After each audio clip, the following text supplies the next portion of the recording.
Hello guys, welcome to ईपैप academy. RCC structure series के इस वीडियो में हम डिस्कस करेंगे design steps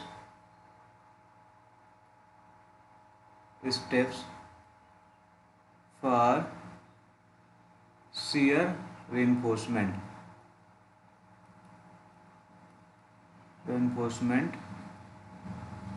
bye limit state method.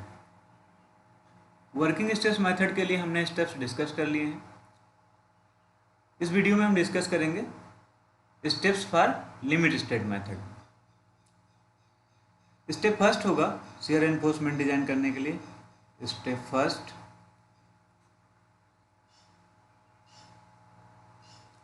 Determine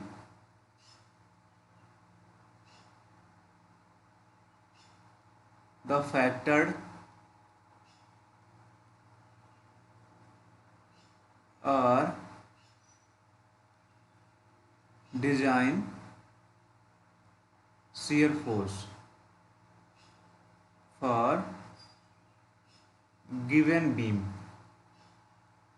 दी हुई बीम के लिए फैक्टर या डिजाइन शियर फोर्स कैलकुलेट करेंगे फर्स्टली, जिसे हम डिनोट करेंगे वी यू से। यहाँ पर याद रखेंगे कि जो हमारा वी यू होता है फैक्टर शियर फोर्स, वो 1.5 टाइम होगा वर्किंग शियर फोर्स के, means 1.5 into V. Working stress method में क्या होता था, जो वी यू होता था वही हमारा वी के बराबर होता था। नेक्स्ट स्टेप होगा step 2, calculate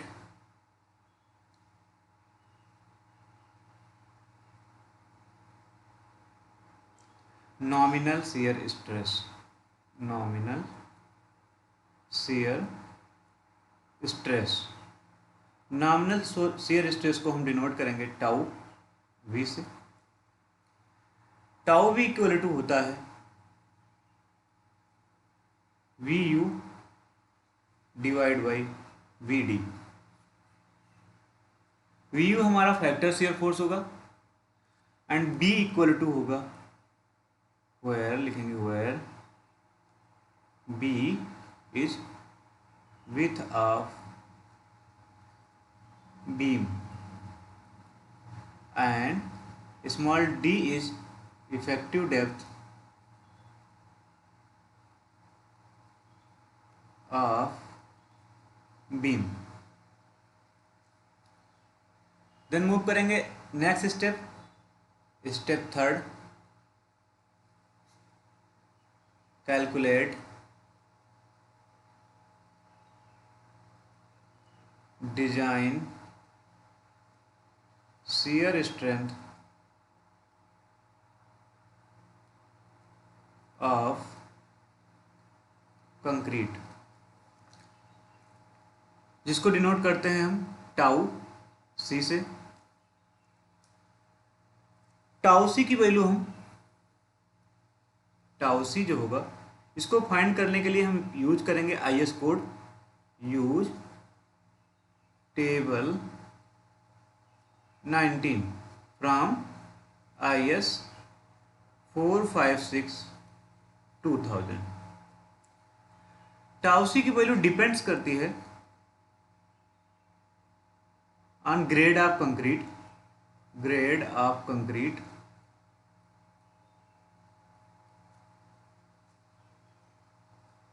and percentage of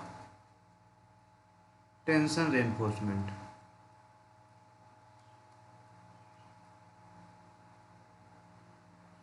टाउसी की वैल्यू हम IS 456/2000 से टेबल नंबर 19 से फाइंड कर लेंगे।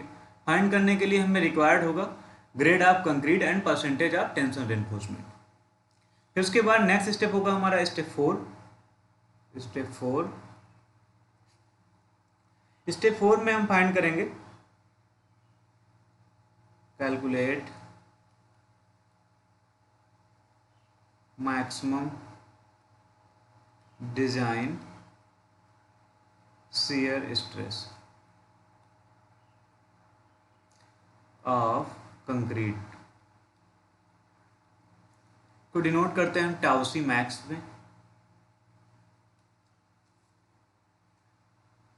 टाउसी मैक्स की वैल्यू फाइंड करने के लिए भी हम IS कोड का यूज करेंगे, जिसमें टेबल होगी हमारा use table number 20 from IS 456/2000।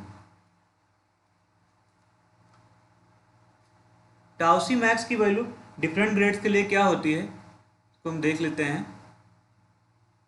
अगर हमारा ग्रेड M20 होता है, M15 से स्टार्ट करते हैं, M15, M20, M25, M30, M35, M40 and above. M40 और इससे ऊपर ग्रेड के लिए टाउसी मैक्स की वैल्यू यहाँ पर लिख देते हैं grade of concrete, grade of concrete,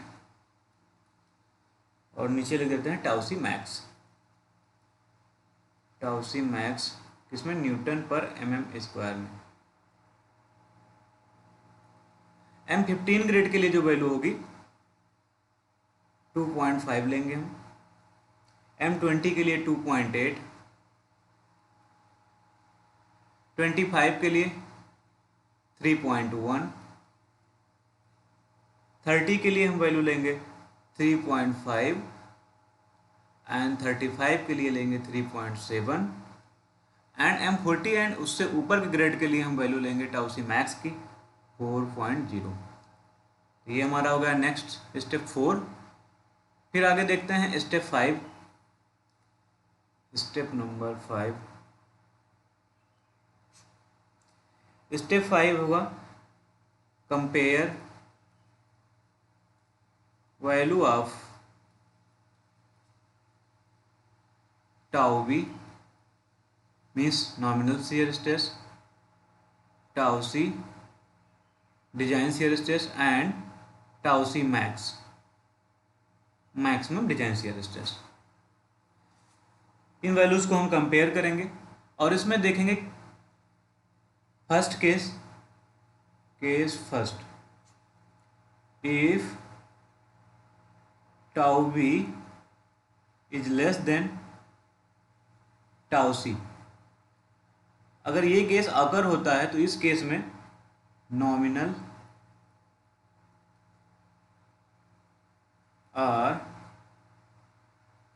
minimum shear reinforcement is provided। इस केस के लिए नॉमिनल या मिनिमम shear reinforcement प्रोवाइड किया जाता है in the form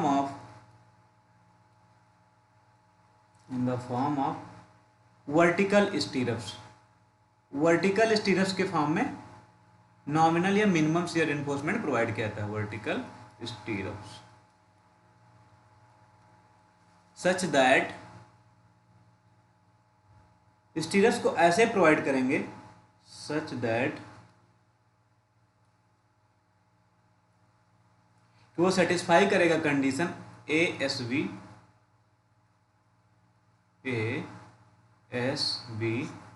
divide by B into SB greater than or equal to 0.4 divided by 0.87 FY,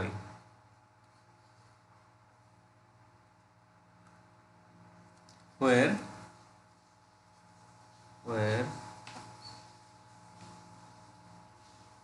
ASB is total cross sectional area of vertical stirrups या stirrups legs.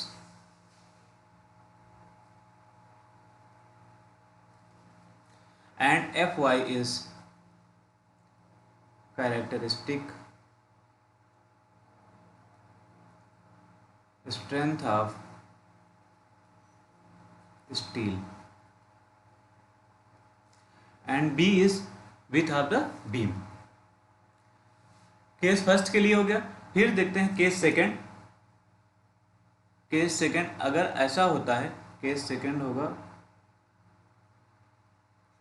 If tau V की value जो है greater than हो tau C से, but tau we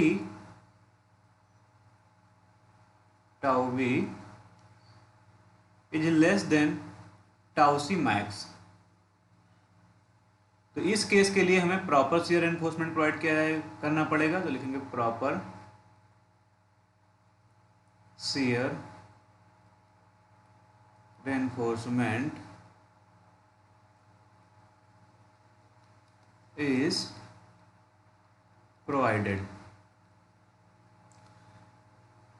proper shear enforcement provide करने के लिए क्या करना होगा, लिखेंगे for proper shear reinforcement।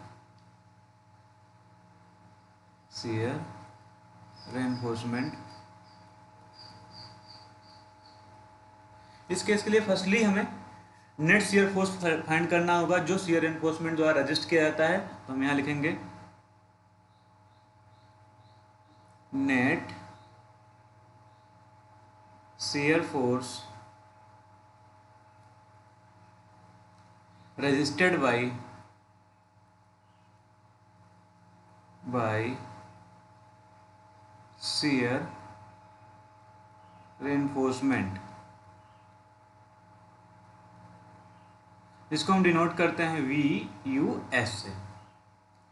VUS की वैल्यू जो होती है VUS इक्वल टू होता है VU माइनस VC, जिसको हम लिख सकते हैं VU माइनस टाउ सी इंटू VD।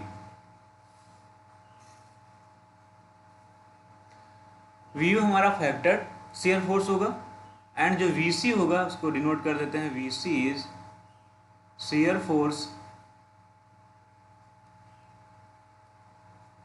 रजिस्टर्ड बाय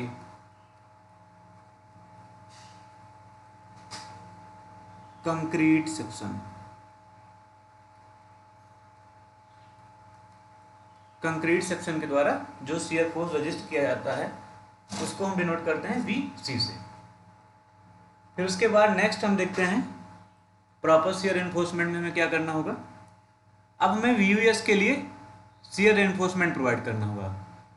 तो फॉर VUS लिखेंगे for VUS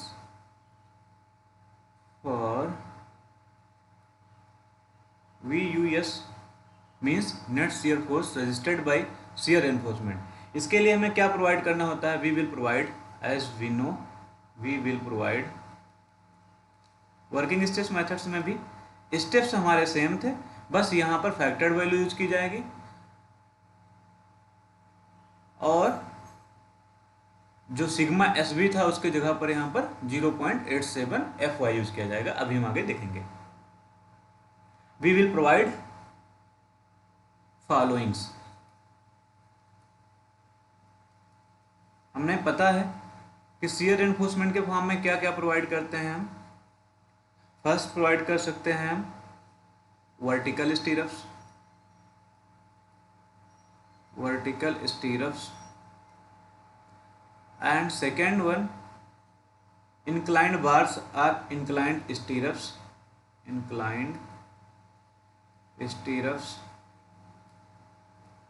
are bent up bars and next दोनों को कंबाइन करके मीन्स बोथ। अब हम फर्स्ट के लिए देखते हैं, अगर हमें वर्टिकल स्टीरप्स प्रोवाइड करना है तो लिखेंगे वर्टिकल स्टीरप्स के लिए VUS का फार्मूला क्या होगा। तो यहाँ लिखेंगे A हमारा हो जाएगा वर्टिकल स्टीरप्स। इसको ऐसे लिखते हैं फॉर वर्टिकल स्टीरप्स।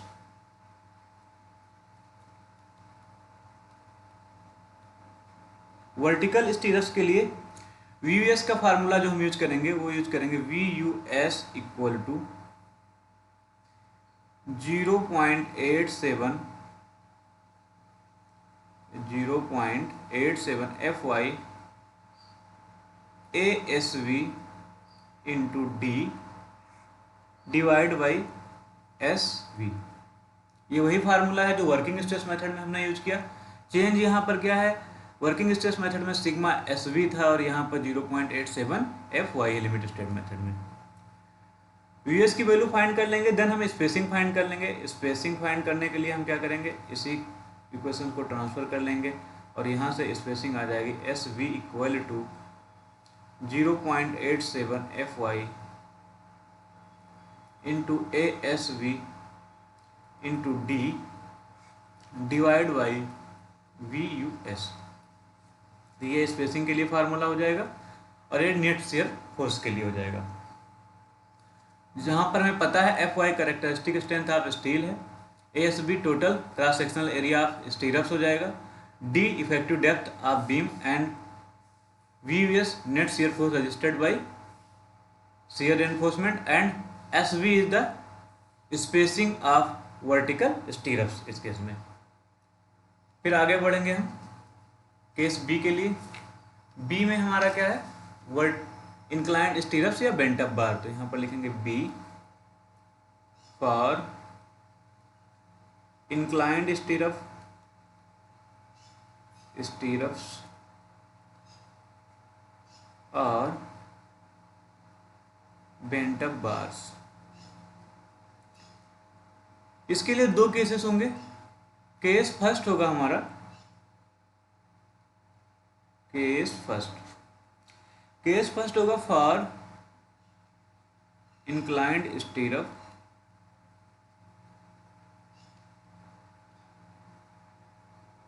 और series of bars bent at different cross section. Case first है इंक्लाइंड स्टीरअप्स हो या बार्स हो, डिफरेंट बार्स को बीम के डिफरेंट क्रॉस सेक्शन पर बेंड किया गया हो। तो उस केस में क्या होगा, जो वी यू एस का वैल्यू होगा, V U S net shear force, वो होगा 0.87 F Y A S V into D divide by S V into sine alpha plus cos alpha. सारे नोटेशंस हमें पता है। यहाँ पर अल्फा क्या है, alpha is angle between the inclined स्टीरअप्स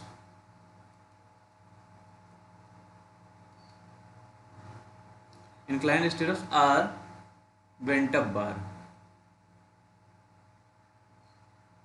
and the axis of the member। Alpha क्या है, इंक्लाइंड स्टीरअप्स या बेंट अप बार जो है और मेंबर के एक्सिस के बीच का एंगल ऑफ इंक्लाइनेशन है। और इसकी वैल्यू जो होती है अल्फा की 45 से कम नहीं लेते हैं, 45 डिग्री से कम हम नहीं लेते हैं।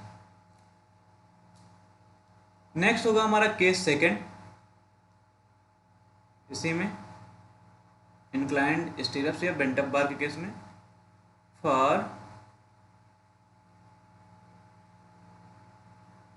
सिंगल बार और single group of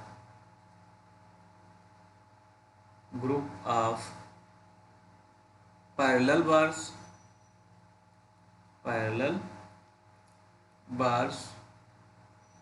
all bent up at the same cross section. Next case है कि किसी एक बार को या ग्रुप्स ऑफ पैरेलल बार को सभी को बीम में किसी एक सेक्शन पर बेंड किया गया हो, तो उस केस में जो हमारा वी यू एस की वैल्यू होगी, वी यू एस, इसको हम बेंटअप बार के केस में, इस बेंटअप बार के केस में डिनोट कर सकते हैं V dash U S R V S B से, बेंटअप बार के लिए कोई भी नोटेशन हम यूज कर सकते हैं। ये होगा 0.87 F Y into A S V into sine alpha. यहाँ पे सारे नोटेशंस हमें पता है, एफ वाई क्या है, ए एस वी क्या है एंड साइन अल्फा क्या है, मीन्स अल्फा क्या है। यहाँ पर नोट में हमें एक पॉइंट्स याद रखना होगा। नोट, जो v डैश यू एस की वैल्यू होगी और वी एस वी, हम इसको यहाँ इन दोनों कांस्टेंट में से किसी एक से डिनोट करेंगे तो थोड़ा सा हमें समझने में आसानी होगा। तो यहाँ पर इसको हम डिनोट कर देते हैं। नोट में लिखेंगे first point v dash U S R V S we की जो वैल्यू होगी, मतलब बेंटअप बार के केस में, केस सेकंड जो है उसकी वैल्यू किसी भी केस में ग्रेटर देन नहीं होगी जो हमारा नेट शियर फोर्स कैलकुलेट किया है स्टार्टिंग में, मीन्स वी यू एस के हाफ से। नेट शियर फोर्स जो कैलकुलेट किया है उसके हाफ से, मीन्स 50% से ज़्यादा नहीं होगी किसी भी केस में, उससे कम होगी या उसके बराबर होगा। यहाँ पर लिख सकते हैं means V dash U S R V S V जो होगा less than or equal to V U S by 2 होगा। नोट में सेकेंड पॉइंट याद रखेंगे हम, after deciding B dash U S R V S V, किसी से भी डिनोट कर सकते हैं। इसको फिक्स करने के बाद हम क्या करेंगे, for remaining shear force, remaining shear force, remaining shear force means हमारा बचा हुआ कर्तन बल कितना होगा, वो होगा V U S minus V S जो स्टार्टिंग में हमने कैलकुलेट किया, minus V dash U S R V S B, तो हम वी एस बी लिख देते हैं यहाँ पर, V S B bent up bar के लिए B. V dash U S या वी एस बी की वैल्यू डिसाइड करने के बाद, फिक्स करने के बाद, रिमेनिंग शियर फोर्स के लिए हम क्या प्रोवाइड करते हैं, वर्टिकल स्टीरअप्स प्रोवाइड करते हैं। तो क्या लिख देंगे, for remaining shear force provide vertical स्टीरअप्स।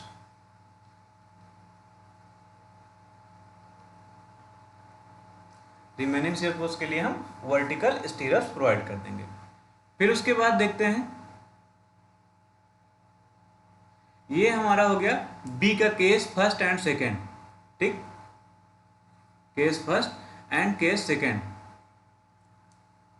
और इसको फर्स्ट और सेकेंड से हम यहाँ पर डिनोट कर देते हैं क्योंकि हम केस सेकेंड ऑलरेडी डिस्कस कर रहे थे कंपैरिजन में, तो यहाँ पर इसको लिख दें हम, और केस थर्ड भी डिस्कस करना है तो इसलिए यहाँ पर इसको हम लिख देते हैं केस फर्स्ट की जगह पर लिख देते हैं फर्स्ट पॉइंट, एंड यहाँ पर लिख देते हैं second point. Case first second भी लिखेंगे तो कोई दिक्कत नहीं है, लेकिन स्टेप्स के नोटेशन में हमें इजी हो जाए तो इसलिए ऐसा कर रहे हैं। फिर हमारा केस थर्ड जो कंपैरिजन का होगा, case third, if tau B is greater than tau C max. Comparison करते टाइम अगर टाउ बी की वैल्यू हमें टाउ सी मैक्स से ज़्यादा हो जाए तो उस केस में हम क्या करेंगे, रीडिजाइन करेंगे सेक्शन को। ये हमारा क्या स्टेप 5 का केस थर्ड है, तो यहाँ पर लिखेंगे रीडिजाइन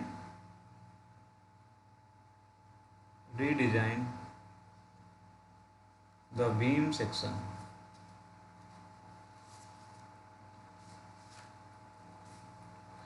रीडिजाइन करेंगे सो दैट जो टाउ वी की वैल्यू है वो टाउ सी मैक्स से कम हो जाए।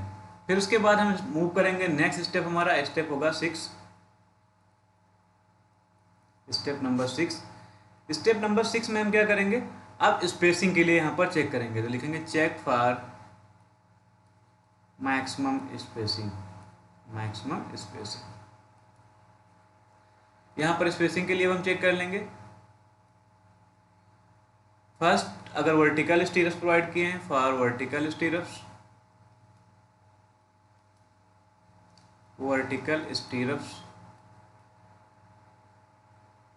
जो मैक्सिमम स्पेसिंग की वैल्यू होगी, मतलब मैक्सिमम स्पेसिंग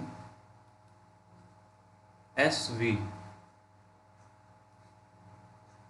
वो हम कंसिडर करेंगे 0.75 डी और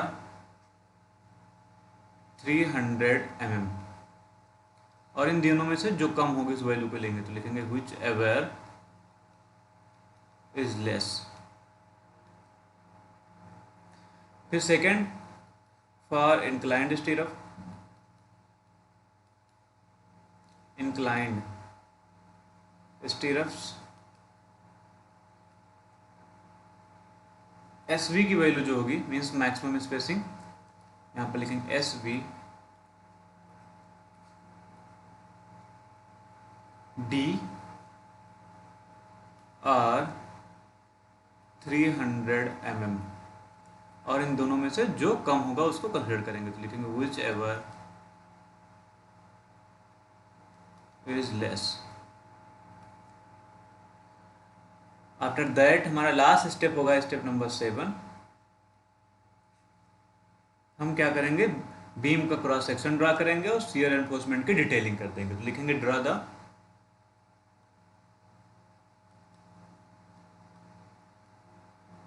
beam cross section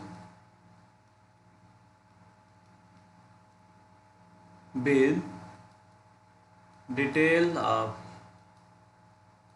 of shear reinforcement। तो ये हमारे डिजाइन स्टेप्स हो गए लिमिट स्टेट मेथड से शियर एनफोर्समेंट के लिए। ये स्टेप सेम है वर्किंग स्ट्रेस मेथड के जैसे ही सारे स्टेप, बस चेंजेस है कि यहाँ पर फैक्टर वैल्यू ली जाती है और सिग्मा एस वी की जगह पर 0.87 एफ वाई यूज किया गया है। आई होप सभी को आज क्लास समझ में आई होगी। Thank you.